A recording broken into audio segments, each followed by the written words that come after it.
नमस्कार मित्रांनो, आजचं हे आपलं 7वं लेक्चर आहे. आधुनिक भारताचा इतिहास YCMU SYBA. मित्रांनो, आजच्या भागामध्ये आपण 1857चा उठाव, संघटन, वाटचाल आणि व्याप्ती यामधील पहिला घटक 1857चा उठाव अभ्यासत आहे, ज्यामध्ये आपण लष्करी कारणे आणि सामाजिक, सांस्कृतिक व धार्मिक कारणे अभ्यासणार आहे. मित्रांनो, कालच्या लेक्चरमध्ये आपण 1857चा उठाव जशी पहिली 2 कारणे बघितली, राजकीय कारणे आणि आर्थिक कारणे. तर मित्रांनो, आजच्या लेक्चरमध्ये आपण सामाजिक, सांस्कृतिक व धार्मिक कारणे आणि लष्करी कारणे अभ्यासणार आहे. मित्रांनो, तुम्हाला जर का हा व्हिडिओ आवडत असेल तर व्हिडिओला लाईक करा, शेअर करा, कमेंट करा. तुमच्या मनामध्ये काही प्रश्न असेल तर विचारा. तर चला मित्रांनो, व्हिडिओला सुरुवात करूया. मित्रांनो, तिसरा घटक आहे सामाजिक, सांस्कृतिक व धार्मिक कारणे. 1757 ते 1857 या शतकाच्या सुरुवातीच्या काळात इंग्रजांची भारतीयांशी असलेली वागणूक व नंतरच्या काळातील वागणूक यात फार मोठी तफावत पडल्याचा भारतीयांना अनुभव येऊ लागला. भारतीय समाज, त्यांच्या चालीरीती, धर्म यांचा आदर करणारे, त्यांचा फायदा करून देणारे इंग्रज स्वतःची सत्ता दृढ होताच येथील लोकांविषयी बेफिकीर बनत गेले.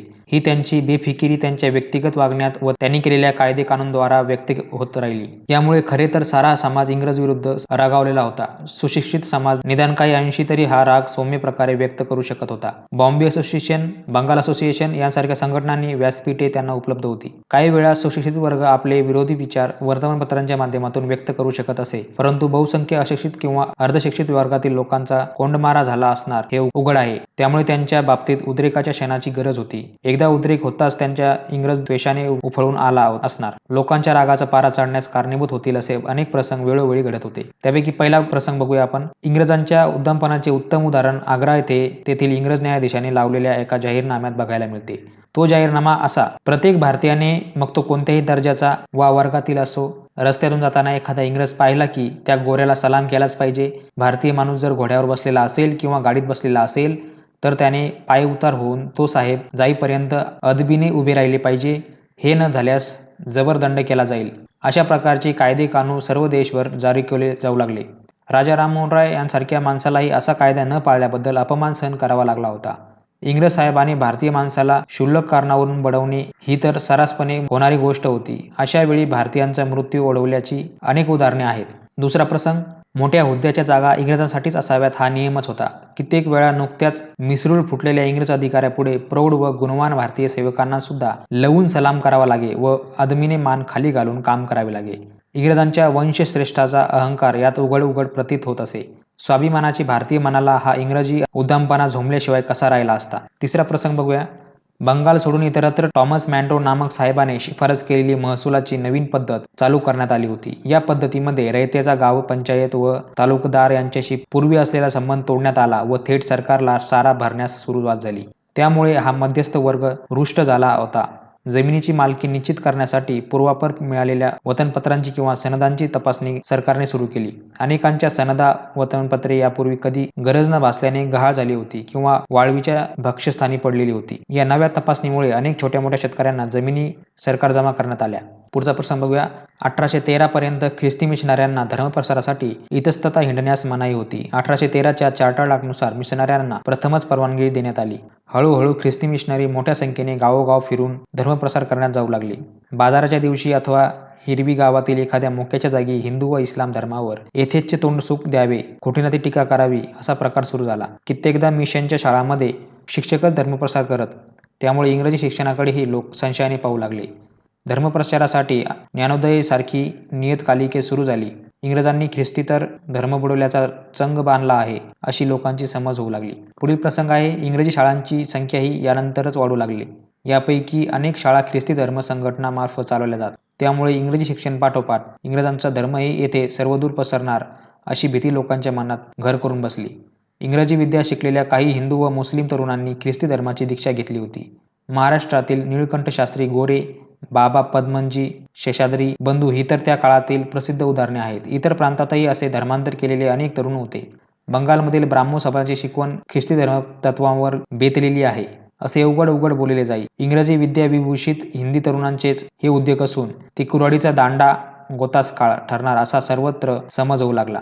हिंदू धर्म बुडवण्याच्या अनेक कृत्या इंग्रजांनी वापरल्या असा लोकांचा समज झाला. घटक चौथा: लष्करी कारणे.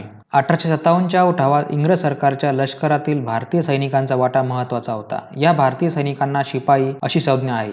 वर वर्णन केलेली राजकीय, आर्थिक व सामाजिक कारणमीमांसा या शिपायांच्या बाबतीतही अधिक प्रकर्षाने खरी होती. या सर्वांची आपण अधिक तपशिलावर चर्चा करणार आहोत, कारण वर म्हटल्याप्रमाणे 1857च्या उठावाची सुरुवात ही अचानकपणे शिपायांकडूनच झाली.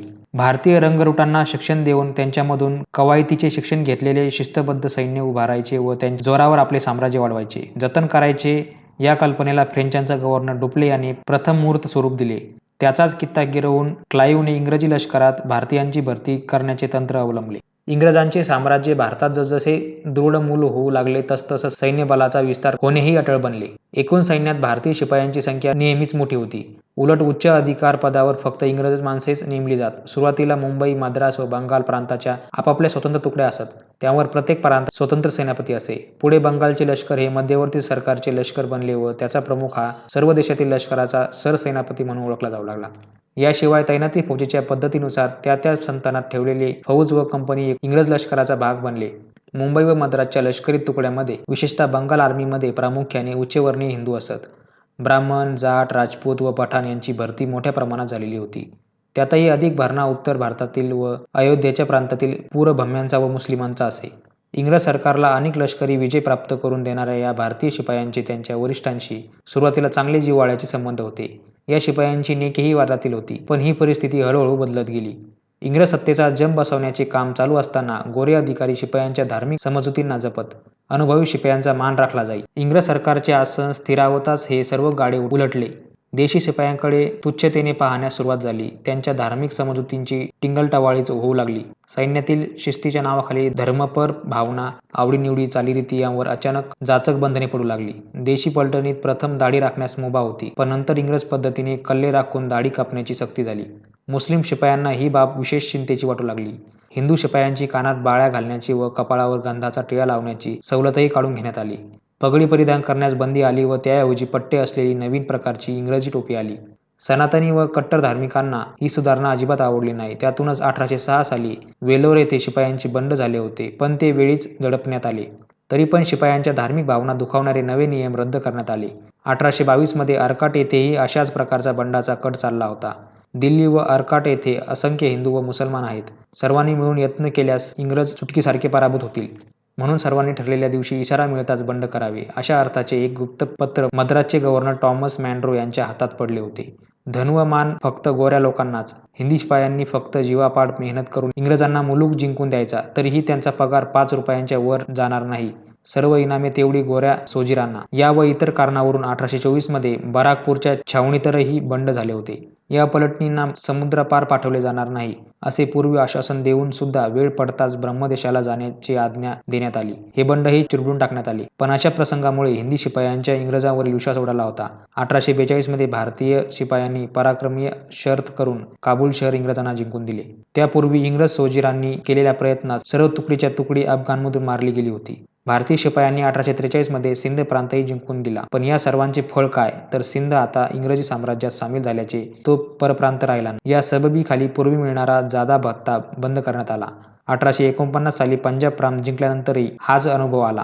पैशाची हाव सुटलेल्या कंपनी सरकारला एनकेन प्रकाराने पैसा वाचवायचा आहे अशी भावना पसरली. इंग्रज सरसेनापती चार्ल्स नेपियरचेही या प्रश्नावरून डलहौसीशी वितुष्ट आले व तो राजीनामा देऊन निघून गेला. पण डलहौसीने आपला हट्ट सोडला नाही. 1857च्या जानेवारी महिन्यातील एका सकाळी डमडम येथे तैनात झालेल्या लष्कराच्या तुकडीतला एक ब्राह्मण शिपाई स्वतःचे पाणी आणण्यासाठी आपला लोटा घेऊन विहिरीकडे चालला असता समोरून येणाऱ्या कनिष्ठ जातीच्या एका शिपायाने त्याच्याकडे पाणी पिण्यासाठी त्याचा लोटा मागितला.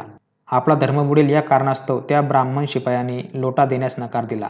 त्यावर छद्मीपणे हसून तो दुसरा शिपाई उद्गारला, "थोडे थांबा, लवकरच हे साहेब लोक तुम्हाला गायीची चरबी लावलेली काडतुसे दाताने तोडून बंदुकीत भरायला लावतील. तेव्हा तुमची जात आणि धर्म कुठे जाते ते दिसेलच." अस्वस्थ झालेल्या त्या ब्राह्मण शिपायाने धावत जाऊन ही बातमी आपल्या पलटणीतल्या इतर शिपायांना सांगितली. कलकत्त्याजवळील बराकपूर येथल्या 34 क्रमांकाच्या पलटणीतही ही बातमी हा हा म्हणत पसरली. पलटणीच्या अधिकाऱ्यांना या घटनेचे गांभीर्य वेळीच समजले नाही. पुढे 19व्या पलटणीतही ही बातमी पोहोचली. तिच्यातील हिंदी शिपायांनी आपला निषेध नोंदवताच ती पलटणच बरखास्त करण्यात आली. 34व्या पलटणीतल्या मंगल पांडे या भडक डोक्याच्या शिपायाने आपल्या तुकडीच्या गोऱ्या अधिकाऱ्यावर गोळ्या झाडल्या. 29 मार्च ही घटना.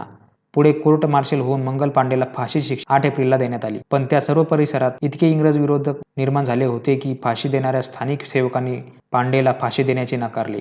फाशी देणारे सेवक कलकत्त्याहून आणावे लागले. 19व्या पलटणीप्रमाणेच पलटणीलाही रजा देण्यात आली. मग हे सर्व शिपाई अयोध्या प्रांतातील आपापल्या गावी निघून गेले, ते काडतुसाच्या कथा आपल्याबरोबर घेऊनच. गावातील लोकांच्या दृष्टीने ते नायक ठरले.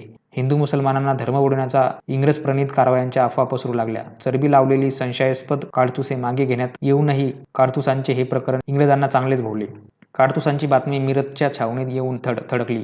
तेथील शिपायांच्या घोडदळ तुकडीतल्या 85 स्वारांनी काडतुसांच्या कारणावरून व हाडांची पूड मिसळल्या जाणाऱ्या कणकणीच्या अफवांमुळे 24 एप्रिल रोजी कवायत मैदानात काडतुसे स्वीकारण्याचे नाकारले. त्या सर्वांना 10 वर्षाची सक्त मजुरीची शिक्षा सुनावण्यात आली. सर्वांना समक्ष त्यांच्या हातापायात बेड्या ठोकण्यात आल्या. इतर सर्व शिपाई चिडले होते. अपमान मुकाटपणे सहन केल्याबद्दल आजूबाजूच्या लोकांनी त्यांना हिणवले. आपल्या बराकीत परतल्यावर सर्वांनी रात्रभर खलबली केली. 10 मे रोजी कृती करण्याचे ठरले. त्या दिवशी सायंकाळी 3ऱ्या घोडदळ तुकडीने सरळ तुरुंगावर हल्ला चढवला आणि तेथील सर्व कैद्यांना सोडून देण्यात आले. 11व्या पायदळ तुकडीचे सैनिक उठावात सामील होण्यास कसरत होते, पण लवकरच तीही तुकडी उठाववाल्यांना सामील झाली. मिरजमध्ये सर्वत्र गोंधळ उडाला. मिळेल त्या युरोपियांची सर्रास कत्तल व लुटालूट सुरू झाली. त्यात अनेक गुंड प्रवृत्तीत लोकांनीही हात धुवून घेतले. परंतु मिरजला युरोपीय फौजही सुसज्ज व मोठ्या प्रमाणावर आहे याची उठाववाल्यांना कल्पना होती. रात्रभर विचार विनिमय करून दुसऱ्या दिवशी पहाटे ही फौज दिल्लीकडे निघाली. त्यांच्या पाठोपाठ इतरही तुकड्या दिल्लीत जमू लागल्या. 1857च्या उठावाला आता सुरुवात झाली होती. तर मित्रांनो, 1857च्या उठावाचे आपले 4ही कारण संपलेले आहेत. मित्रांनो, या घटकावर काही प्रश्न वगैरे तुम्हाला विचारले जाऊ शकतात, तर ते महत्त्वाचे प्रश्न कोणते आता आपण बघणार आहे. पहिला प्रश्न येऊ शकतो, 1857च्या उठावाची कारणे कोणती? दुसरा प्रश्न येऊ शकतो, मेरी झांसी नहीं दूंगी स्पष्ट करा. तिसरा प्रश्न येऊ शकतो, इंग्रजी मिशनऱ्यांनी ख्रिस्ती धर्मप्रसार कसा केला? चौथा प्रश्न येऊ शकतो, मंगल पांडे बद्दल माहिती लिहा. अजून प्रश्न येऊ शकतो, 1857च्या उठावाची सुरुवात कशी झाली? मित्रांनो, अशा प्रकारचे विविध प्रश्न वगैरे तुम्हाला विचारले जाऊ शकतात. तर मित्रांनो, पुढील घटकामध्ये आपण आता अभ्यास करणार आहे संघटन, वाटचाल व व्याप्ती. त्यामध्ये आपण 3 घटकांचा अभ्यास करणार आहे, संघटन, वाटचाल, व्याप्ती.